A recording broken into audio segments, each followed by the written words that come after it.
J'ai connu un jeune que j'avais évangélisé. Il habitait chez sa grande sœur. Sa grande sœur était la maîtresse d'un homme marié. Donc l'homme marié venait de temps en temps dormir là-bas. C'est lui qui payait la maison. Vous les connaissez comment il fonctionne. Voilà. Il prend une maison, il paye le loyer, il paye tout. Et puis de temps en temps, quand il en parle avec sa femme, il vient là-bas et tout. Ou bien il va en mission et puis il reste là-bas pendant 1 semaine, 2 semaines. Et donc le jeune s'est converti. Et maintenant, connaissant Christ, il était dérangé par la vie que menait sa grande soeur, qui était comme une maman pour lui parce que leur mère était décédée. Donc en fait, sa grande soeur était comme sa maman. Il y a des familles comme ça, n'est-ce pas? Les parents meurent, la grande soeur travaille, elle s'occupe de tout le monde. C'était ça.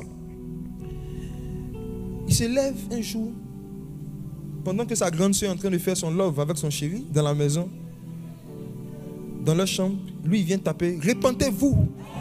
Hey! Répentez-vous. Jésus revient. Sortez du péché. Hein? Quand ils sont sortis de la chambre, ils l'ont fait sortir de la maison. Finalement, c'est lui qui est sorti. Il est sorti de la maison. Maintenant, à l'époque, il m'appelle, il me dit qu'il est persécuté. Qu'on l'a chassé de la maison à cause de l'évangile.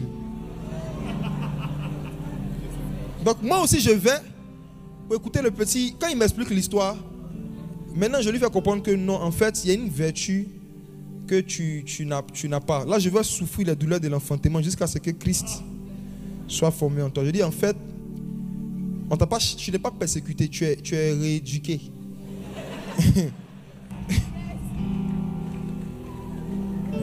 Il a dit que tu n'es pas légitime pour pouvoir parler de ça à ta soeur, parce que c'est elle qui te nourrit. La bouche qu'on remplit ne peut pas corriger celui qui le remplit. Tu vois, non? Donc, je lui ai dit que tu sais, j'ai pris le cas de Jésus et je vous parle en même temps, mes frères et sœurs. Jésus était sur la terre pendant 30 ans. Moi, je vous pose une question. N'est-ce pas que la Bible dit que chaque sabbat, il partait au temple? N'est-ce pas? N'est-ce pas que chaque sabbat, Jésus partait au temple? Et n'est-ce pas que dans ce temple-là, chaque sabbat, il y avait des voleurs et des vendeurs du temple, des marchands du temple? Pourquoi Jésus ne les avait pas chassés à 20 ans? Pourquoi il ne les a pas chassés à 12 ans? Pourquoi il ne les a pas chassés à 17 ans? Pourquoi Jésus n'a pas chassé les marchands du temple à 29 ans quand il partait au temple? Il venait au temple. Il les voyait en train de faire ce qui n'est pas bon. Mais il n'avait pas encore la légitimité. Donc il se taisait, il fait son culte, il rentre à la maison. Alléluia. Dis avec moi légitimité. Certains jeunes se sont créés des problèmes parce qu'ils ont dit certaines vérités avant le temps. À des supérieurs. Pourtant même Jésus n'a pas prêché la repentance pendant 30 ans. Ça ne veut pas dire qu'il était dans la compromission. Il attendait juste d'avoir une position légitime pour dire certaines vérités. C'est quand il a été oint du Saint-Esprit, revêtu de puissance, quand on a commencé à l'appeler Rabbi, quand on lui a reconnu le titre de Rabbi, c'est là qu'il a pris le fouet. Parce que là maintenant, c'est plus Jésus le charpentier qui chasse, c'est Rabbi qui chasse. Répentez-vous après cette conférence. Allez demander pardon à certains de vos grandes soeurs, certains de vos parents, de leur avoir fait des reproches.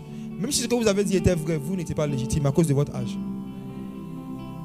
Si vous vous humiliez, la Bible dit que parce que Christ s'est abaissé lui-même, Dieu l'a souverainement élevé. Parce qu'il s'est humilié lui-même, Dieu lui a donné un nom. Dieu lui a donné un nom qui est au-dessus de tout nom.